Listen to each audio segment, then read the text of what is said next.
500 years ago, the North American continent was a place of vast open spaces and tall forests where Native Americans made their homes. But beginning with Christopher Columbus in 1492, European countries began to claim this land, founding overseas territories known as colonies.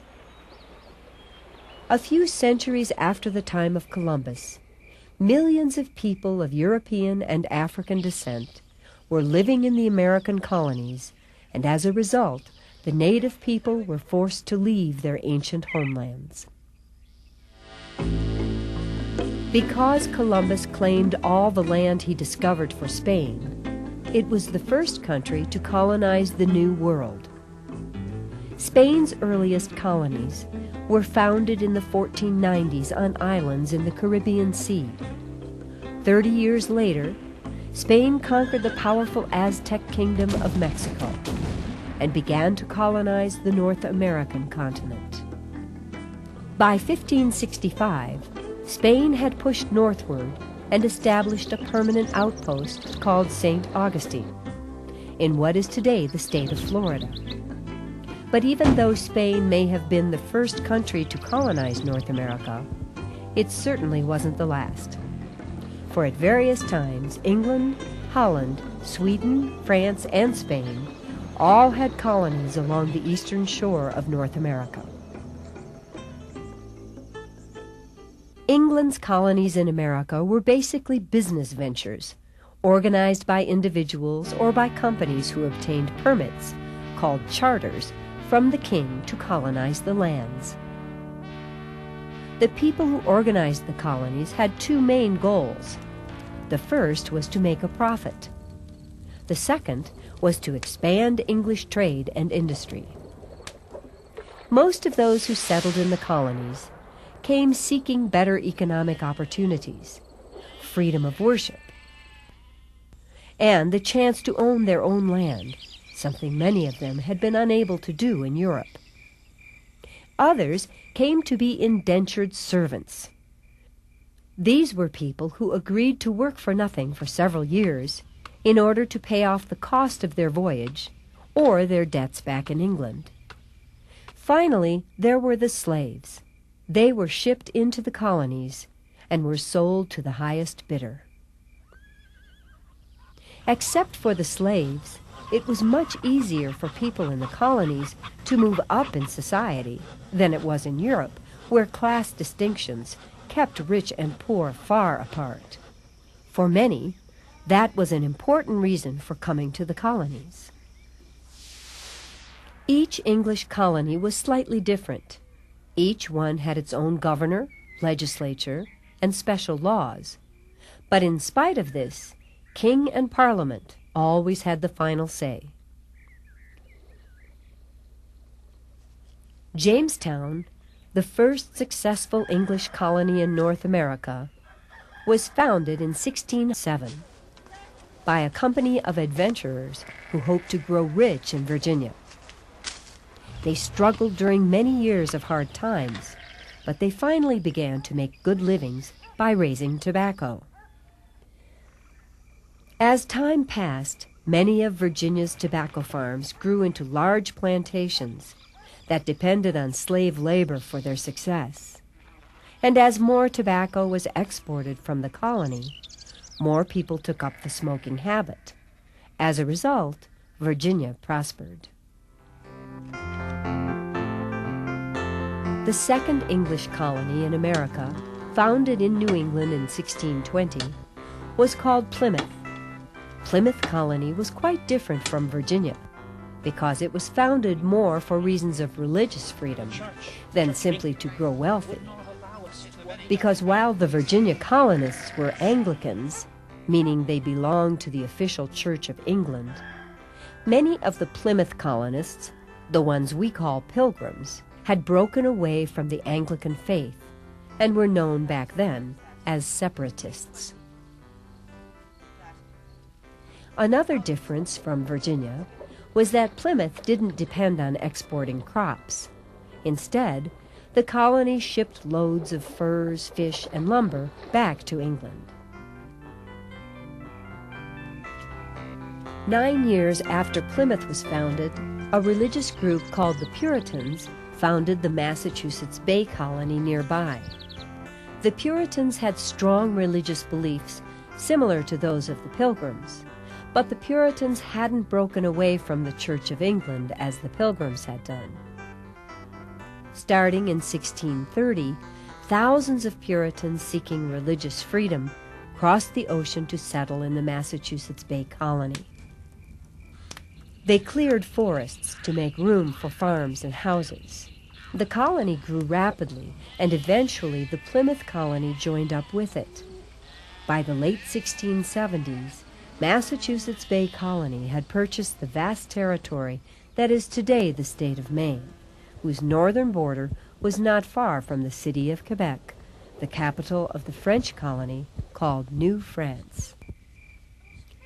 Because of its rocky soil, New England was not well suited for large plantations. Instead, New England became a place where small farms and villages were the norm, and where having slaves was unusual. It was mainly Puritans from the Massachusetts Bay Colony who helped establish New England's other colonies of Rhode Island, Connecticut, and New Hampshire. Most people in the New England colonies were required to follow the strict rules of the Puritan religion, so sometimes they were a bit more severe than people from the other English colonies. Not long after the Plymouth colony was established, a trading company from Holland went into the fur business and started to colonize the area between New England and Virginia.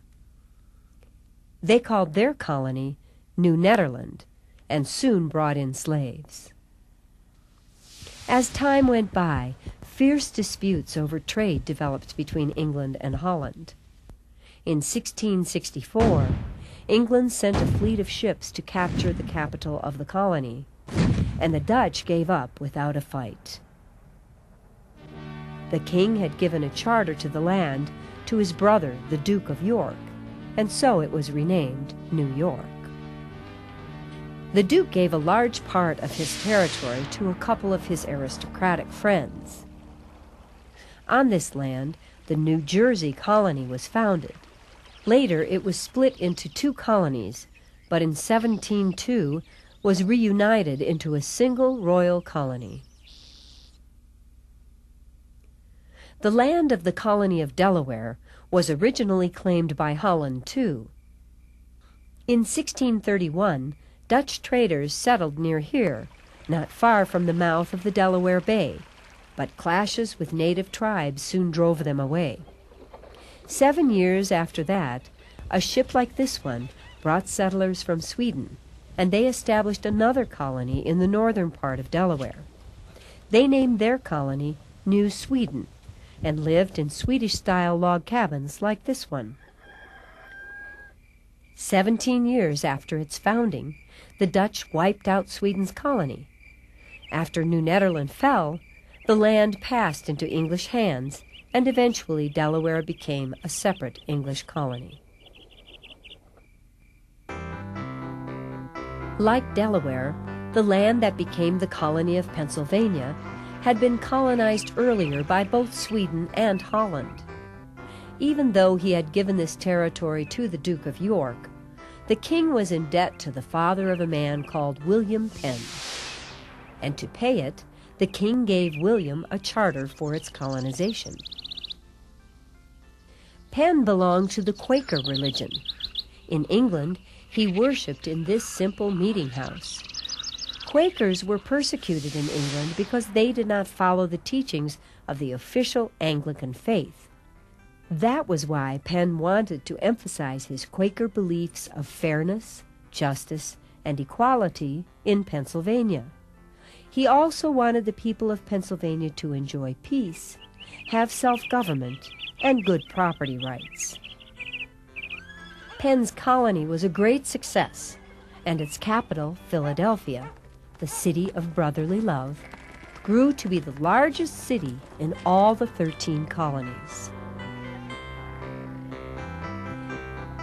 As we have already learned, The first southern colony, Virginia, was first colonized in 1607.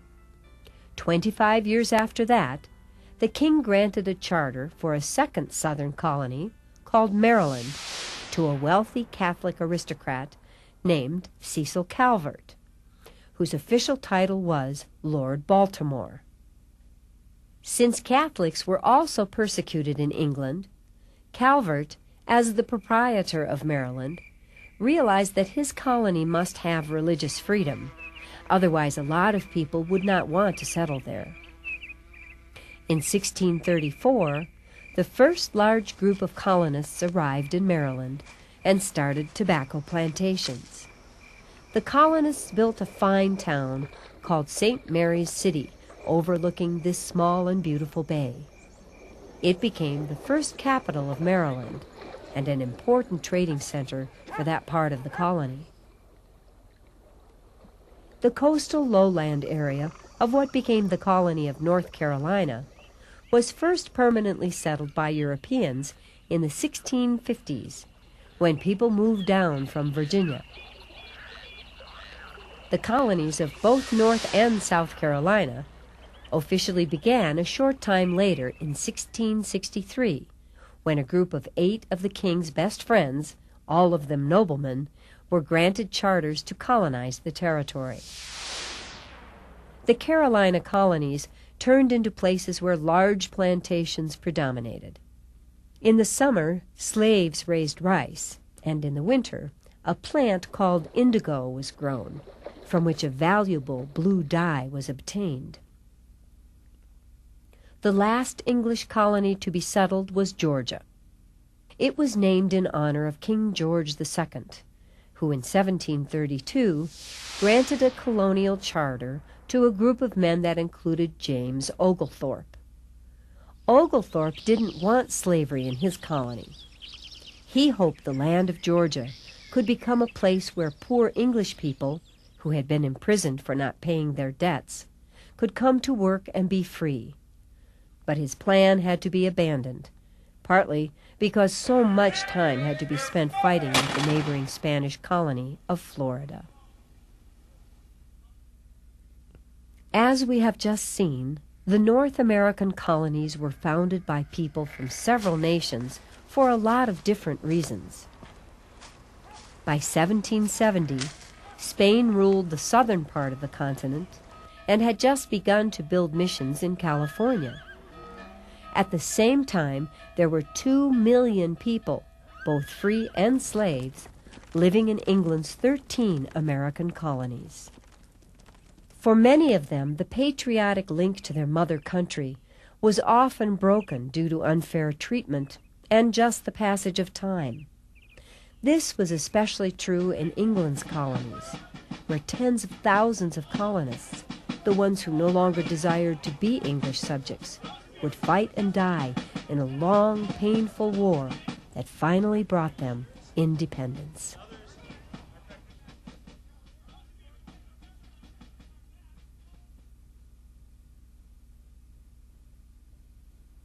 True or false? England was the first country to have colonies in North America. True or false? The Pilgrims of Plymouth belonged to the Anglican faith. True or false? William Penn was a Puritan. True or false? Delaware was once part of the colony of New Sweden. True or false? Massachusetts Bay Colony had many large slave plantations.